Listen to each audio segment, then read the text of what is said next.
Mantan Kabareskrim Polri Komjen Pol Purnawirawan Susno 2J meyakini kesaksian Suroto soal kasus Vina Cirebon adalah fakta. Karenanya Susno pun menyebut cerita yang diurai Suroto membuat alur kasus pembunuhan Vina dan Eki di tahun 2016 akan berubah 180 derajat. Sebab Suroto mengungkap fakta berbeda yang kemungkinan bisa meringankan para pelaku kasus Vina Cirebon yang berjumlah 9 orang. Kala itu Suroto beranggapan bahwa korban laki-laki yakni Eki sudah tewas di tempat. Sementara korban perempuan, Vina masih sempat meminta tolong. Tak cuma itu, Suroto bahkan mengetahui posisi korban dan sepeda motornya di TKP. Diungkap Suroto, korban Vina dan Eki berada di pinggir dekat trotoar jembatan Talun sementara sepeda motornya berjarak 5 meter dari korban. Pasca menemukan dua korban, Suroto pun langsung melapor ke kantor polisi terdekat. Tak lama berselang, polisi pun datang ke TKP dan mengevakuasi korban menggunakan mobil polisi. Saat itu Suroto mengaku tidak melihat ada warga lain atau seorang pria bernama Melmel di TKP. Cerita tersebut seolah membantah kesaksian Melmel yang mengaku ikut membantu mengevakuasi Vina dan Eki. Atas cerita yang disampaikan Suroto, mantan Kabareskrim Polri Komjen Pol Purnawirawan Susno 2J mengurai tanggapan. Berbeda seperti cerita Melmel dan Aep, Susno 2J meyakini kesaksian Suroto adalah fakta. Karenanya Susno 2J pun yakin kasus Vina Cirebon akan segera terungkap usai Suroto mengurai kesaksian ke televisi. Lebih lanjut, Susno 2J mengurai analisa mengejutkan. Bahwa kasus Vina Cirebon akan berubah 180 derajat usai Suroto bercerita. Sebab ada banyak ketidaksesuaian terkait kasus Vina Cirebon. Yakni mulai dari olah TKP bukan di tempat sebenarnya. Bahkan berdasarkan analisa Susno 2J, Pegi Setiawan tersangka baru kasus Vina Cirebon bisa saja bebas berkat kesaksian Suroto. 7 terpidana kasus Vina Cirebon menumpahkan amarahnya kepada Ahmad Budi, mantan napi Lapas Kesambi Cirebon, Jawa Barat. Ahmad Budi Permadi mengatakan, 7 terpidana kasus Vina Cirebon itu mencurahkan pengalaman buruk atas perlakuan kasar yang mereka. Bahkan Ahmad Budi Permadi sampai menggambarkan ekspresi wajah marah dan kekecewaan para terpidana itu. Mereka merasakan pertentangan batin atas semua hal buruk yang dialami. Ahmad Budi Permadi mengatakan, jika para terpidana cerita kalau mereka dipaksa mengaku terlibat dalam kasus pembunuhan Vina dan Eki. Curhatan tersebut diterima oleh Ahmad Budi Permadi, karena ia berada di sel yang sama dengan 7 pelaku kasus Vina Cirebon. Ahmad Budi Permadi menyampaikan bahwa salah satu terdakwa yang bernama Sudirman mengatakan bahwa mereka mendapat tindak kekerasan saat proses pemeriksaan. Bahkan ketujuh terdakwa tersebut dipaksa untuk mengaku bahwa mereka adalah pembunuh Vina dan kekasihnya, Eki. Suroto, 50, kembali memberikan pengakuan mengejutkan terkait kasus Vina Cirebon. Dia mengaku mendengar interogasi yang dilakukan polisi terhadap pelaku terkait kasus pembunuhan Vina dan Eki tahun 2016 silam.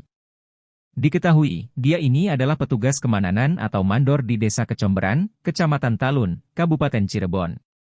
Dia mengaku sebagai orang yang pertama yang menemukan dan menolong Vina dan Eki di jalan sekitar Jembatan Talun, Cirebon, Jawa Barat pada Sabtu 27 Agustus 2016. Suroto mengaku bahwa dalam interogasi itu mendengar pengakuan pelaku terkait bagaimana mereka membunuh Vina dan Eki. Pelaku kasus Vina Cirebon, menurut Suroto, mengaku memukul menggunakan balok. Suroto bercerita, 2 hari setelah menolong Vina dan Eki ia kembali dipanggil polisi. Saat itu petugas dari Polresta Cirebon mendatangi Polsek Talun. Seperti isi dakwaan pengadilan bahwa 11 pelaku menyiksa Eki dan Vina di halaman belakang showroom dekat SMP 11 Cirebon, Jalan Perjuangan. Setibanya di lokasi, Suroto melihat sudah ada 2 tersangka yang ikut dihadirkan. Sayangnya Suroto mengaku tak mengenali 2 tersangka itu. Perlu diingat kembali bahwa sudah ada 8 orang yang diadili dalam kasus Vina Cirebon. Suroto berkata ia mendengar polisi menginterogasi 2 pelaku itu. Ia mengatakan tak bisa melihat jelas wajah 2 pelaku karena kondisi di sana gelap. Suroto mengaku mendengar polisi berulang kali menanyakan tentang alat yang digunakan untuk memukul Vina dan Eki. Anehnya Suroto mendengar pelaku mengaku memukul korban Eki dan Vina menggunakan balok. Pasalnya selama ini para pelaku kasus Vina dinarasikan terpaksa mengaku karena terpaksa. Mereka kompak mengaku dipaksa dengan cara dianiaya penyidik untuk mengakui hal yang tidak diperbuat. Dia memastikan bahwa dua pelaku yang dia jumpai di belakang showroom mengakui telah menganiaya Eki dan Vina. Kesaksian Suroto tentang menolong Vina dan Eki di Jembatan Talun dinilai paling relevan dibanding kesaksian Aep dan Mel. Ex-Kabareskrim Polri Komjen Pol Purnawirawan Susno 2J berpendapat keterangan Suroto menjadi kuat karena didukung dua polisi yang ikut membantu dan petugas Rumah Sakit Gunung Jati. Jika memang kesaksian Suroto benar dan tidak berbohong, maka bisa mengubah alur kasus Vina Cirebon. Terungkap sudah ternyata Vina tak merangkak dan menggenggam tangan Eki saat di Jembatan Talun, Cirebon. Fakta ini terungkap dari sosok yang pertama kali menolong Eki dan Vina pada Sabtu 27 Agustus 2016 silam. Dalam kronologi yang selama ini dipakai, jasad Vina dan Eki ditemukan di ujung Jembatan Talun. Bahkan digambarkan dalam film Vina, sebelum 7 hari, Vina terkapar dengan posisi telungkup sambil menggenggam tangan Eki. Ayah Vina, Wasnadi Otong bercerita anaknya sempat merangkak ke arah Eki di Jembatan Talun. Bahkan menurut kakak Vina, Marliana, adiknya merangkak untuk menggenggam tangan Eki. Mandor Desa Kecomberan, Kecamatan Talun, Kabupaten Cirebon, Jawa Barat, Suroto menjadi orang yang pertama kali menolong Vina dan Eki. Dia mengungkap menemukan jasad Eki dan Vina di tengah Jembatan Talun. Posisinya pun bukan di sisi jalan, melainkan di tengah jalan. Suroto mengatakan bahwa jarak antara jasad Eki dan Vina berkisar 6-7 meter. Selain itu, posisi Eki juga terlentang, sama dengan Vina. Suroto kemudian memangku kepala Vina sambil menunggu bantuan lain. Ia menerangkan Vina mengalami luka parah di bagian wajah, tangan kiri dan kaki. Suroto menekankan bahwa dialah orang yang pertama kali menolong Vina dan Eki. Kemudian dibantu polisi dan perawat di Rumah Sakit Gunung Jati.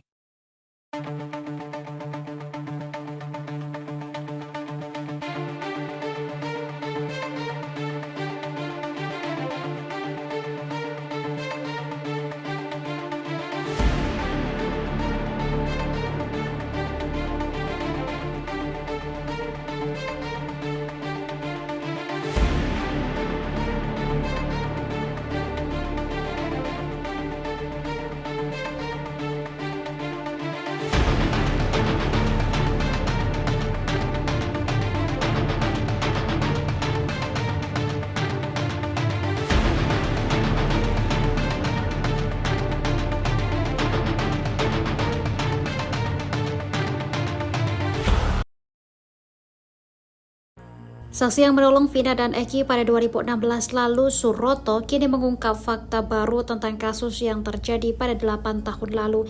Suroto lah yang membantu proses evakuasi pasca insiden yang sebelumnya disebut kecelakaan tunggal. Suroto mengatakan Vina dan Eki ditemukan dalam kondisi tergeletak dan terluka di trotoar. Mereka ditemukan di wilayah Desa Kecomberan, Kecamatan Talun, Cirebon, Jawa Barat. Suroto masih mengingat detail ketika dia mengevakuasi Vina dan Eki ke Rumah Sakit Gunung Jati. Saat menuju rumah sakit, Suroto menjelaskan Vina terus mengeluarkan suara minta tolong. Melihat kondisi Vina dan Eki pada saat itu, Suroto sampai gemetar. Suroto juga mengungkap bahwa motor yang digunakan Eki tidak rusak, bahkan sama sekali tidak ada lecet. Meski begitu, Suroto mengatakan tak tahu keberadaan motor yang usai mengantarkan Vina dan Eki ke rumah sakit. Suroto juga mengungkap bahwa adegan dalam film Vina sebelum 7 hari itu tidak sesuai dengan kenyataannya.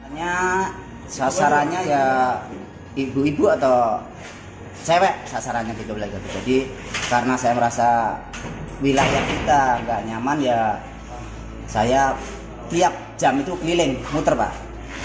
Jam 9 pertama keliling aman. Nah, yang kedua itu keliling, tapi pas keliling waktu itu gerimis, di situ udah ada orang banyak, kukiran apa kecelakaan, ya. Kecelakaan ternyata benar, saya langsung muter ke atas ke tengah, ternyata benar di situ udah ada tergeletak 2 korban. Gitu. Kondisinya ya seperti yang saya sampaikan tadi, yang paling bawah laki, agak maju lagi kurang lebih 4 meter atau 5 meter itu perempuan, motor lagi ada kurang lebih 6 meter ada di atas. Posisi yang laki saya saya pegang, saya tanya, dek, itu udah nggak jawab, langsung saya vonis, wah ini udah meninggal. Saya ambil helm itu karena apanya ikatannya